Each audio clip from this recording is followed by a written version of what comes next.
Today we're looking at the question of, can you fall in love again? My name is Lee Balcom, and I'm the Internet's leading marriage expert, and I'm using this series to answer lots of questions that I hear from readers and listeners all the time, and this is today's topic: can you fall in love again? First of all, let's define love. Now, I'm going to pull back on some philosophy, but don't worry, it's very simple. We just need to look at what are the definitions of love, and I'm going to pull from the Greek idea, because the Greeks had about 5 different definitions of love, or different kinds of love.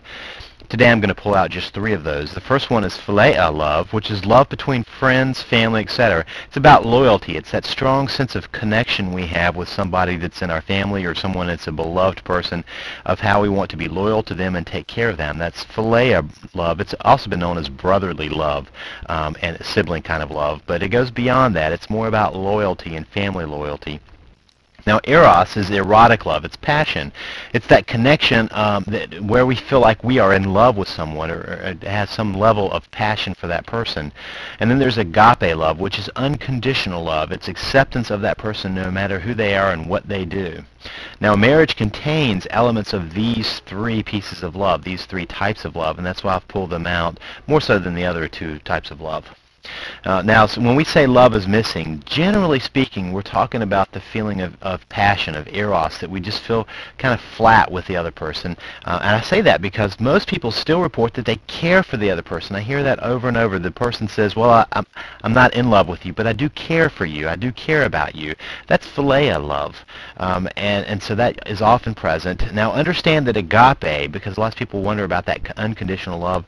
In my mind, agape love, unconditional love, is an ideal that we strive for. It's not one that we get very often, because let's face it, there are conditions on what would lead us to stop loving someone. You know, if they killed somebody, or if you found out that they were an abuser, or you know, a serial killer, or even if they had an affair on you, those may be places where you say, I will no longer love this person. And so we all have conditions on love. Unconditional love is something that we strive for in this life. So the question is, can eros return? Can passion return? Unequivocally, yes, it absolutely can return. And I say can return. That's different than will return. It's possible for it to return. Passion is a side effect of caring and doing loving actions. When we show care for somebody else, and when we actually do loving things, particularly romantically loving things, that's when that sense of passion comes about. Think about it when you started dating. Usually we start not with those feelings of passion, but they grow because, you know, you hold a hand, and wow, that feels kind of nice, and the other person reciprocates, and then you hug, and wow, that feels kind of nice, and the other person reciprocates. We kiss, exchange presents, and more, the more we do these loving things, the more we feel passion and love for the other person, especially when they're reciprocated. Reality TV has proven how easy it is to find passion. You watch some of the Bachelor or the Bachelorette, and you'll see that the same person can have passionate feelings for 5, 6, 7 people at one time. So in the right situation, given the right actions, passion can be created.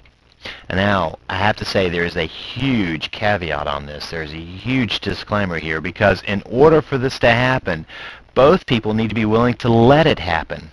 Let it happen means they don't get in the way of it, because sometimes someone feels too hurt to even try again. I heard someone say, you know, I think I could love you again.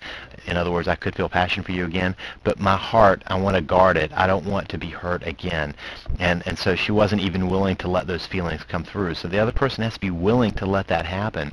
And sometimes people just refuse for other reasons. They may have an interest somewhere else, or they may have decided to close the book on that chapter of their life. There are lots of reasons. So while, excuse me, while it can happen, that doesn't mean it will happen.